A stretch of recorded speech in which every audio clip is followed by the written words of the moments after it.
తెలంగాణ కాంగ్రెస్లో రేవంత్ వారసుడెవరు? జరుగుతున్న పరిణామాలతో సీఎం మార్పు ఉంటుందా? ఓవేళ ముఖ్యమంత్రి మార్పు ఉంటే రేవంత్ వారికే ఓటేస్తారా? అధిష్టానం దృష్టిలో సైతం ఆ వ్యక్తి మార్కులు కొట్టేశారా? రేవంత్ కూడా ఆ వ్యక్తికి నో చెప్పలేరా? ఇంతకీ రేవంత్ వారసుడిగా వినిపిస్తున్న వ్యక్తి ఎవరు? ఇప్పుడు చూద్దాం.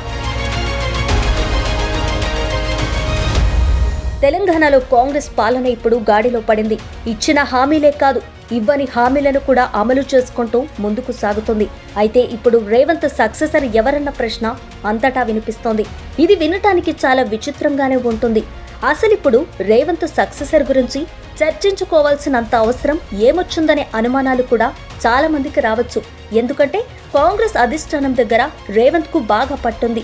అగ్రనేతలు సోనియా, రాహుల్, ప్రియాంక గాంధీల గుడ్ లుక్స్ లో ఉన్నాడు కాబట్టి ముఖ్యమంత్రి మార్పు గురించి ఆలోచించాల్సిన అవసరం ఏముందనే అనుమానాలు కూడా రావచ్చు. అయితే రాజకీయాల్లో ఎప్పుడేమి జరుగుతుందో ఎవరూ చెప్పలేరు. అందులోనూ కాంగ్రెస్ పార్టీ రాజకీయాల్లో ఎప్పుడు ఎవరికి పదవి దక్కుతుందో, ఎప్పుడు ఎవరికి పదవి ఊడిపోతుందో కూడా చెప్పలేరు. నిప్పులేందే పొగ రాదంటారు పెద్దలు. పొగ పైకి లేస్తుందంటే ఎక్కడో నిప్పు రాజుకుందని అర్థమవుతుంది.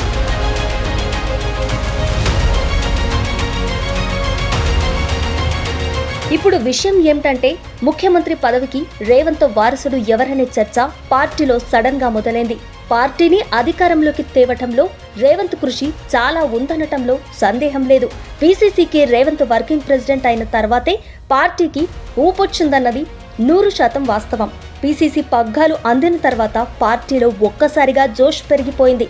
కేసీఆర్ కు ధీటుగా బహిరంగ సభల్లో మాట్లాడడం, 119 నియోజకవర్గాల్లో దాదాపు 90 నియోజకవర్గాల్లో సుడిగాలి పర్యటనలు చేయటం, కేసీఆర్ వ్యతిరేకుల్లో మెజార్టీ నేతలను కాంగ్రెస్ కు అనుకూలంగా రప్పించుకోవటంలో రేవంత్ కృషిని ఎవరూ కాదనలేరు.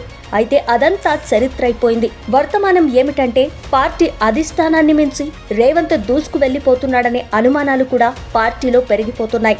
అందుకనే రేవంత్ కు రీప్లేస్మెంట్ తప్పదనే సంకేతాలు కనబడుతున్నాయి. నిజంగానే రీప్లేస్మెంట్ తప్పదు అంటే ముఖ్యమంత్రి అయ్యేంత స్థాయి నేతలు పార్టీలో ఎవరున్నారు, ఎంతమంది ఉన్నారు అన్నదే ఇప్పుడు పాయింట్.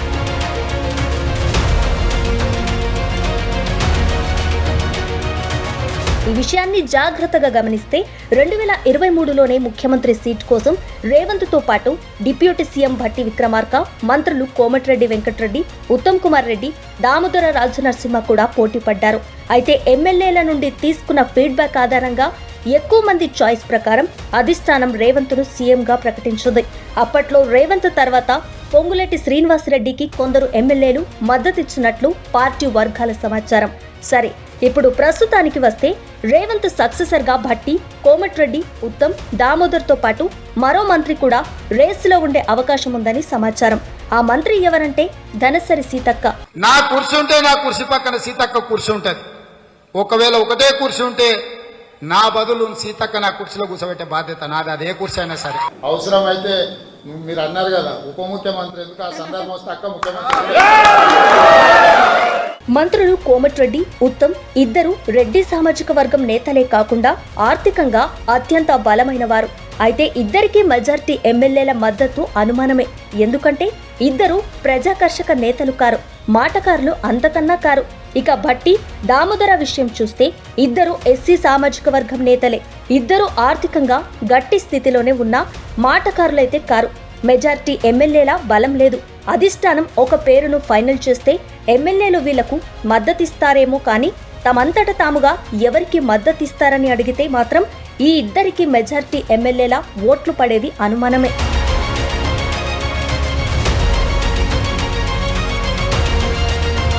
ఫైనల్ గా మంత్రి సీతక్క విషయం చూస్తే ఈమెకు కూడా మెజార్టీ ఎమ్మెల్యేల మద్దతు కష్టమే. అయితే సీతక్కకు ఉన్న క్లీన్ ఇమేజ్ బాగా ప్లస్ అవుతుంది. అగ్రకులాల ఎమ్మెల్యేల మెజార్టీ మద్దతు దక్కకపోయినా ఎస్సీ, ఎస్టీ ఎమ్మెల్యేల మద్దతు దక్కే అవకాశం ఉంది. మహిళ, అందులోనూ ఎస్టీ కావటం సీతక్కకు బాగా కలిసొచ్చే అంశం. చాలా మంది మంత్రులతో పోలిస్తే సీతక్క చాలా యాక్టివ్గా ఉన్నారు. పైగా సీతక్కకు మరో 2 ప్లస్లున్నాయి. అవేమిటంటే రేవంత్ 100% మద్దతుతో పాటు అగ్రనేత రాహుల్ కోట్రి మద్దతు కూడా ఉంటుందని పార్టీ వర్గాల సమాచారం. తాను సీఎంగా తప్పుకోవాల్సిన పరిస్థితులు వచ్చినప్పుడు తన చాయిస్ ఎవరంటే రేవంత్ ఖచ్చితంగా సీతక్క పేరు మాత్రమే చెబుతారని పార్టీలో టాక్. ధనసరి అనసూయ సీతక్క అనే నేను